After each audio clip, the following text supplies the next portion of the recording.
Like many others, I read hundreds and thousands of Jeffrey Epstein's emails after the latest drop from the DOJ, and I have some concerns. Given the nature of the drop, there is only so much I can say confidently. That is, of course, by design. Thank you, DOJ. But the information we have been given relates to powerful people meeting at certain times in certain places. Of course, what they actually discuss in those certain places at certain times isn't given to us, so we can only come up with theories, conspiracy theories, to put it bluntly. We can only come up with ideas about what they might have been conspiring over. Essentially, what we have is a puzzle where we've been given half of the pieces, no guiding reference image, and there are some pieces from another puzzle thrown in there. But given that our puzzle pieces, in this case, are very powerful people, I don't want to go any further without saying that this video is for entertainment purposes. I am giving you my opinion, not facts, on public figures based on information made publicly accessible by the United States government. I am not intending to make any assertions about any of the people I mention. I am just making a little video that also does not disparage the American government at all. Now, on a more serious note, I will not be focusing on the sexual crimes or the crimes against children by Jeffrey Epstein and his associates in this video, but I do want to say that I think the crimes against women and children correspond to the story that I want to tell today about powerful men in terms of what violence against women and children is used to signify in the upper echelons of society. When someone blatantly commits crimes, particularly morally reprehensible crimes, crimes against women and children, they are showcasing to the people around them that they are above the law and that they operate outside of traditional notions of morality. Basically, they're saying, I do not fear consequence. If you work with me, you too will not fear consequence. If you work with me, you too can work outside of the system. We can do things that other people cannot. And the other terrible thing about crimes against women and children is that, as horrific as they are extremely commonplace. Everyone was very much aware of the allegations of sexual misconduct against Donald Trump before he even ran for president the first time. So when it comes to whatever is in the Epstein files, in the minds of the MAGA faithful, Donald Trump has already confessed and been forgiven. That is not what he is afraid of in these files. What I think he is afraid of in these files is being exposed for being a cheat and a loser, which is why we only get half the files. The interesting thing about the latest drop to me was that a lot of the files included lurid details, and I think they were partly released in order to satiate the public. You demanded the files, you wanted the graphic details, here they are, we did what you asked. I think the latest drop also was a limited hangout to punish those who are not cooperating with the current administration, to show that the current administration is more than willing to politicize the files. Even in the case where documents were published and then taken down, I think that was done intentionally to make us think that the administration is being more careless with the files than they truly are being. Because as graphic as some of those files were in terms of what they described Donald Trump doing, there was nothing that was actually actionable against Donald Trump. The problem is, when we're playing at this level of power, sometimes people are conspiring on your behalf and you don't even know about it. For me, the Epstein emails create a sort of weird map where Jeffrey Epstein sits at an intersection of finance, tech, geopolitics, and he sits at this intersection at a really important time. I have a theory. It's just that, a theory, but I would like to walk you through it. Before I get into it, there are some things I just want to clarify off the bat. Was Jeffrey Epstein intelligence? Probably. From what I can tell, he worked with everyone. It looks like he worked with MI6, CIA, Mossad, FSB. I think that when it came to working with intelligence agencies, if it was good for the goose, it was good for the gander. If he could financially profit from it, he would do it. So yeah, I think that Jeffrey Epstein was probably intelligence, but not because he had any ideological loyalty to an idea or a country, but more because it was advantageous for him at the time. Are Donald Trump and Jeffrey Epstein friends? At one point, probably, yes. But in 2016, No, they are not friends. Jeffrey Epstein has nothing nice to say about him in emails. He offers up incriminating evidence to journalists about Donald Trump, and he also muses to himself about ways that he could legally get Donald Trump in trouble. So if Jeffrey Epstein was working to get Trump into the presidency, it wasn't because of any loyalty he had to Donald Trump. At the end of the day, Jeffrey Epstein was a money man, and kind of a dodgy money man. When he works at Bear Stearns and for the short time after that, he focuses on extractive schemes, building businesses up, pumping them full of money, taking that money, declaring bankruptcy, and taking the bailout. He works in shadow banking, derivatives, currencies. In a 2002 profile by Landon Thomas, one of the many reporters that got a little too close to Epstein, he describes what he does as the opposite of a Ponzi scheme. He says, in a Ponzi scheme, you make it appear like there is money where there isn't any money. What I do is make it look like there's no money where there's a bunch of money. It's pretty easy to understand how a man who makes money disappear falls in with a very influential high net worth circle. And the last thing I need to clarify before I show you what's really caught my eye is that Jeffrey Epstein is a man who built his career on weak associations. He was very good at using a loose acquaintance to make another loose acquaintance, and then slowly using his Rolodex of loose acquaintances to give himself social credibility. There are times when Jeffrey Epstein's emails read like a Rolodex, where his contacts reach out to see if he can make a connection with another person, if he knows them. And he treats the people he knows in the same way. Essentially, outside of being a money man, Jeffrey Epstein is a human switchboard. These are the two things about Jeffrey Epstein that are important to know before we move into looking at what I found.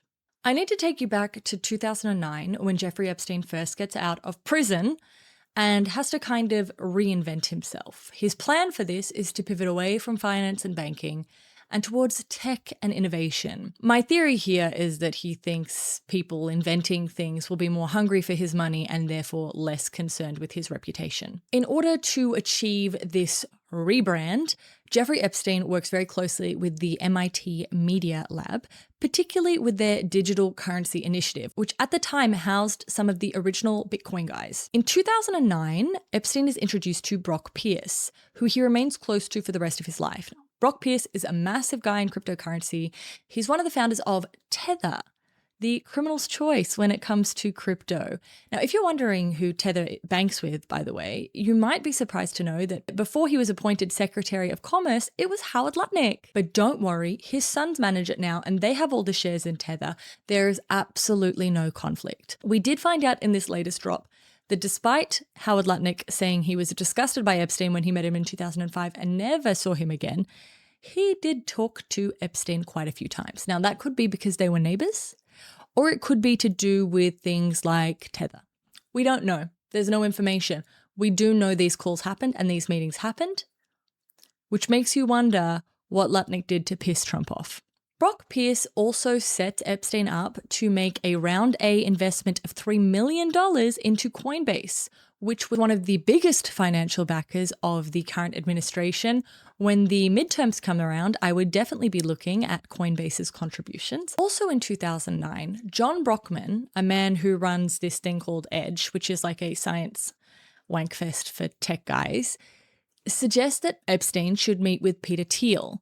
The introduction seems to come on the back of some larger discussion, as Brockman says that he should meet Thiel, particularly because of Thiel's disdain for democracy.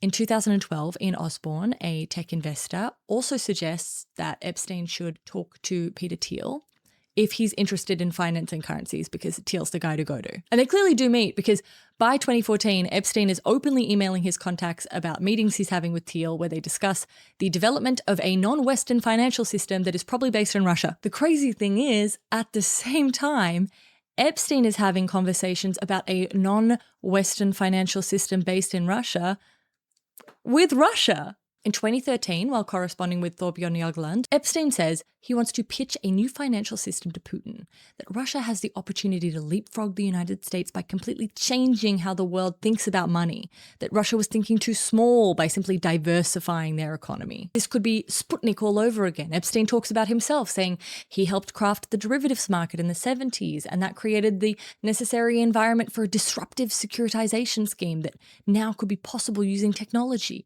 that Russia should invent a new global form of money. By 2017, funnily enough, the Russian central bank is publicly and openly considering a BRICS cryptocurrency. Throughout 2013, there are multiple emails between Epstein and Ehud Barak, former Prime Minister of Israel, discussing Putin, suggesting that meetings between the two have taken place. But in any case, we know that Epstein had insider information from Russia by 2014 because right before the invasion of Crimea, he shorts the ruble. We also know that Epstein spends a lot of time in Russia. He has visas dating back to 2002, and some of his more recent visas were sponsored by a veterans organization of the FSB's Elite Special Forces Unit. Epstein has strong relationships with a lot of political leaders who also have strong relationships with Putin. But he also has a relationship with Vitaly Churkin, who is the permanent Russian ambassador to the United Nations. And this is not an acquaintance. This is a strong relationship. Not only are there a lot of references in the emails to these men spending time together, Churkin's son actually interns with Jeffrey Epstein. Then there is Leon Black, one of the only people who is publicly financially associated with Jeffrey Epstein. It's him and Les Wexner.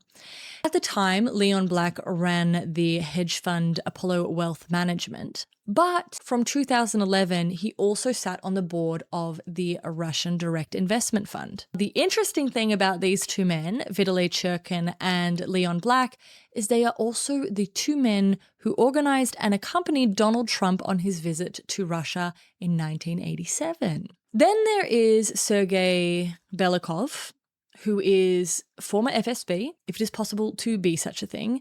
And he then goes on to be the Deputy Minister for Economic Development. He emails Epstein in 2014 indicating that they had some sort of meeting. And from then on, these men remain quite close. They email one another quite a lot. Belikov informs Epstein when he takes on a new role as the head of the Russian Direct Investment Fund. When a young woman threatens Leon Black, Epstein reaches out to Belikov for help sorting out this young woman problem. And then there's an unaddressed draft in Epstein's emails, which is almost certainly meant for this young woman. Epstein says that he has been in contact with the FSB and that if she threatens American businessmen, she will be considered an enemy of the state. But the only person he's contacted is Belikov, which brings me back to my idea that once FSB, always FSB. The other thing to keep in mind with Belikov is that he's very close with Russian billionaire Oleg Deripaska. It'll be important later. Just keep that in mind. In 2015, Belikov emails Epstein saying, hey, I'm coming to the United States. Epstein says, who do you want to meet? I can get you anyone. Elon Musk, Mark Zuckerberg, Peter Thiel, Reid Hoffman, whoever you want, they're yours. And Belikov is like, hey, anyone with a social media network, I'm keen to meet them, whoever you think. It's unknown if this meeting takes place. We know Peter Thiel meets Belikov, but it is unknown whether the others meet Belikov. However, there are a number of dinners that we know happen with these men and Jeffrey Epstein during this time. We even have photos of dinners that they have together. So it is definitely possible. Peter Thiel does meet Belikov with Epstein. In the next year, in 2016, Jeffrey Epstein introduces Peter Thiel to Vitaly Churkin, saying in an email that Churkin and Lavrov are the ones who are in control. And then to wrap it all up with a neat little bow, Jeffrey Epstein introduces Peter Thiel to Tom Barrack, his longtime friend, but also the lead fundraiser for Donald Trump's presidential campaign. Just while we're on these sus introductions, I just want to take a little sidestep. In 2014, Jeffrey Epstein also introduces Peter Thiel to Bill Burns, who at the time is Undersecretary of State. And it could just be a coincidence, but a month later, Palantir land their biggest ever contract with the government, their ICE contract. And then Bill Burns retires before coming back as head of the CIA under Biden. Today, Palantir has more than $3.5 billion in government contracts. I personally don't like that the person who introed Peter Thiel to the Undersecretary of State was Jeffrey Epstein, and we never hear about that? And we never ask questions about that? But maybe maybe the meeting was about something totally different. We don't know. We don't have the information. Epstein invested in Peter Thiel's fund Valor Ventures. And when I say invested, I mean he became a limited partner, which is essentially a co-owner who contributes capital in exchange for a share of the profit, but isn't involved in the day-to-day management of the fund. It makes sense that he invested in Valor Ventures because they do a lot of fintech and biotech. I don't have a problem with that. I have a problem that Peter Thiel has publicly said his involvement with Jeffrey Epstein was tax advice. Back to my theory. In June of 2016, following Brexit, Epstein sends Peter Thiel a very normal email where he suggests that financial success for both of them is dependent on decline. After Trump's inauguration, Epstein regularly talks about how busy he is because of the chaos of the Trump presidency and how many people are coming to him for insight. A Trump presidency suited Epstein better. And it seems that Epstein is suggesting the same is true for Peter Thiel, who, of course, is one of Trump's major backers in the 2016 election. During the Trump presidential campaign, Epstein is busy. On the 28th of August 2016, he invites Vitaly Churkin to have dinner at his house with Ehud Barak and Tom Barrack. In September 2016, he has Tom Barrack and Vitaly Churkin to dinner again. The next time Epstein sees Churkin is with Peter Thiel on October 7, 2016, perhaps one of the most consequential dates in American political history. On October 7, 2016, the infamous Access Hollywood Grab 'em by the Pussy tape leaks. Then, Jeffrey Epstein, Peter Thiel, and Vitaly Churkin have lunch, and then the Podesta emails leak. A few weeks later, Peter Thiel comes out as the only public influential backer of the Trump campaign. As well as being into cryptocurrency, Epstein is into hacking. And no, don't worry, I am not suggesting that Epstein hacked the DNC. Epstein has a team of personal hackers, including Vincenzo Iozza. He brags about them. He even offers to lend their services to Belikov at one stage. The day that Guccifer appears, Epstein's personal hacker, Vincenzo, emails him the link. Epstein replies, they'll have to wait for WikiLeaks. Now, there's actually nothing all that incriminating in this exchange because the Guccifer link was sent after Guccifer had gone public. Now, WikiLeaks had already said that they were going to release the emails, so this isn't actually all that indicative of anything. And to be fair, the Podesta emails were not that bad. It's what they were spun into that did the damage, which is why I have to get out my red string. In 2011, Boris Nikolic, who is Bill Gates' right-hand man, introduces Jeffrey Epstein to a man named Chris Paul, who is a popular person on the internet known as the moderator or creator or whatever of 4chan. At the time they meet, the poll board is inactive. In the email sent to Epstein by Nikolic, he attaches a Washington Post article which describes 4chan as a hive mind with a unique power to understand and control traffic on the internet and to create mass disruptions. And Nikolic says, this describes why I find Pool interesting. The potential for manipulation is huge. So Epstein and Pool meet, and a few days later, the poll board relaunches. Let's jump forward again to April of 2016, where Jeffrey Epstein goes to meet Peter Thiel at Thiel Capital for a meeting. One of the people who works at Thiel Capital is Jeff Garcia. Now, Jeff Garcia, Jeffrey Epstein, and Peter Thiel all have something in common.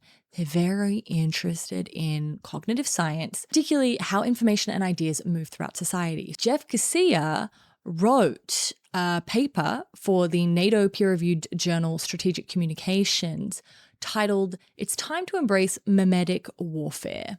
In that paper, Garcia wrote that warfare through trolling and memes is a necessary, inexpensive, and easy way to help destroy the appeal and morale of our common enemies. Trolling, it might be said, is the social media equivalent of guerrilla warfare, and memes are its currency of propaganda. In 2016, he would go on to run MAGA 3X, an unofficial pack that he ran with Mike Cernovich that basically created an online army for the MAGA movement. They threw the deplorable in Washington, D.C., but their main operation was creating memes on the internet to support the Trump campaign. In an interview, Jeff Garcia refers to himself as the behind-the-scenes guy for MAGA 3X, and as standard operating procedure kind of guidebook for MAGA 3X has leaked. But I am not sure about the credibility of this document. So look, you got to take this with a spoonful of salt. This I am not sure of. I have linked it anyway. This is only important because the Podesta emails only become meaningful once they're transformed online into something more nefarious. QAnon and the idea of Pizzagate is birthed on the poll board run by Chris Paul. A number of the people involved in propagating Pizzagate were members of MAGA 3X. There's even an email from an FBI agent in 2019 that is investigating Epstein, giving an update on what she's looking at, and she is looking at possible connections between Epstein and James Damore and Kevin Cernicki, who are two well-known right-wing influencers believed to have been involved in the Pizzagate narrative. The reason I'm so interested in this is because I actually believe that the memetic warfare that took place during the 2016 election didn't just put Trump in office, it destroyed politics as we know it. It completely changed the nature of politics, and I 100% believe that that is something that could have been orchestrated. It's something we know that Russia was working to push, and it wouldn't surprise me if there were people actively putting money behind it in America as well. Speaking of money, there is one more connection in this tight little circle that we need to touch on, which is Oleg Deripaska. Now, Epstein has a number of mutual connections with Oleg Deripaska, but I can't say for certain whether they actually knew one another. Deripaska previously got Epstein visas for Russia, but in 2011, when we see the most about Oleg Deripaska in Epstein's emails, it seems that despite his best efforts to meet him, Nat Rothschild blocked the meeting. He wasn't having it. But in any case, Deripaska knows Leon Black, Deripaska knows Belikov, Deripaska knows Churkin, Deripaska knows Peter Mandelson. So there are lots of people that connect Deripaska and Epstein. Why is Deripaska important? Deripaska is a Russian billionaire who is maybe even more powerful than Vladimir Putin. He is a Russian aluminium magnate, aluminum for those playing in America. And outside of being a billionaire, he is famous for foreign political interference. When Paul Manafort went to Ukraine to help Yanukovych win the election against Yulia Tymoshenko, where they used the very unique and inspired phrase, lock her up, he was actually paid to do that by Deripaska. During that time or following that time, Deripaska and Manafort went into some sort of business venture together that didn't go well and resulted in Manafort owing Deripaska. And from what I can tell, you don't want to owe this man money. That is important context because in 2016, when Manafort offers to work for Donald Trump for free, he owes Deripaska an 8-figure sum. Anyway, Manafort sends polling data to Deripaska, and that's interesting to me because we actually know that at the same time, Jeffrey Epstein was paying someone to collect online sentiment data using social media. No idea what he used that for, but he was getting it every month. So Deripaska is connected to Manafort, but Deripaska is also connected to an FBI agent named Charles McGonigal. Charles McGonigal ran counterintelligence in the FBI's New York bureau in October of 2016. And before that, he was in charge of cyber counterintelligence at the FBI headquarters. Charles, at one stage in his career, was in charge of investigating Oleg Deripaska. Why does Charles matter? Because in 2023, Charles McGonigal is arrested for working for Oleg Deripaska after he leaves the FBI, which he's not allowed to do, and for also accepting foreign payments while he works at the FBI. To be clear, the payments he accepted were in 2017, and they were from Albanian operatives. But the point stands that he was willing to take money, and he had a connection with Oleg Deripaska, which makes you wonder when that connection started and what else he would be willing to do for money, because Charles McGonigal was in a position to do a lot of things. For instance, it was leaks from the New York FBI office that forced Comey to reopen the investigation into Hillary Clinton's emails 11 days before the election. That leak could have been McGonigal. It's an absolute sure thing that he was in a position to sabotage investigations into the connection between Deripaska and Manafort. And the New York Times, which cleared the Trump campaign of any connection with Russia using an FBI source, could have got their information from McGonigal. You don't need to worry, I'm self-aware. I have my string. I am not stating anything as fact. I am just mind-boggled by how small this circle is and how much of a mainstay Jeffrey Epstein is in this circle. And I don't feel that this has been sufficiently investigated. Anyway, Donald Trump wins the election, which benefits Peter Thiel, benefits Jeffrey Epstein, and benefits Russia. Oh, and I didn't mention, Vitaly Churkin, the Russian ambassador to the UN, dies a month after the inauguration. After the election, Epstein continues in a similar way. He offers his services to power players in the political and financial worlds. He still is not in with Donald Trump. Oh, it's confusing. In emails, he is derisive about Trump. He asks mutual friends what the issue is that Donald Trump has with him. But then he also sends emails saying he's hanging out with the Trump boys at Palm Beach. So it's unclear. But in any case, he's advising people like MBS on how to deal with Trump. He offers the same services to Vladimir Putin, but he really focuses on investing in tech and cryptocurrencies. He's working with Dubai, Saudi Arabia, and Mongolia to pitch developing national cryptocurrencies. And it seems like he's also working with Russia on a similar idea. The most important development that happens after the election when it comes to Jeffrey Epstein is that he gets connected to Steve Bannon, which creates a whole new nightmare. Out of all of the emails in the DOJ dump, the ones between Epstein and Bannon are the most explicit. They actually talk about what they're talking about. They don't just organize to have meetings. They're very, very chatty. So Epstein uses his existing connections with Brock Pierce, Peter Thiel, and Tom Barrack to get the introduction. And once they meet, he sort of becomes a pseudo-advisor, but the two are obviously very close friends as well. Outside of their friendly emails, Epstein is really positioning himself as a behind-the-scenes guy for what they discuss as kind of Bannon's burgeoning global movement.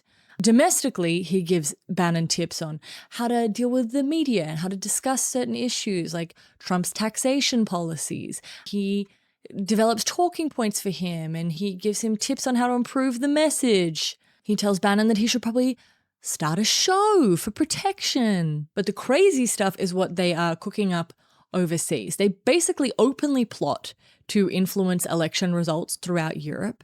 Epstein even talks about his insights from DEF CON, where a failed false flag is just as good as a successful one because both call the results of an election into question. And they talk about the development of crypto coins and influencing crypto regulation throughout Europe and how crypto will be at the forefront of the coming war. And then right before Epstein's arrest, we know that Bannon returns the favor because they seem to have decided amongst themselves that it's time for Epstein to have a public comeback. So they start prepping doing fake mock interviews. But of course, he's arrested.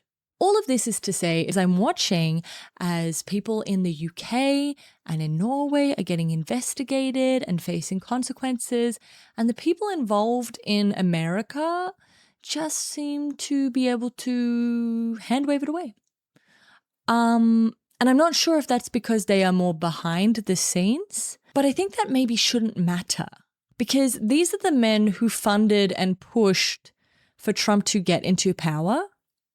And these are the men who are directly financially benefiting from his administration through deregulation, through dropping investigations, through government contracts, through blatant political favors. It's very annoying to read emails which evidence that these men were plotting for how they would make money off the destruction of the political system, and then listen to them say that they were naive about Jeffrey Epstein. And I think you should be allowed to ask questions when the man on the other side of the phone to Jeffrey Epstein has a $3.5 billion government contract to manage pretty much all of the government's intelligence infrastructure.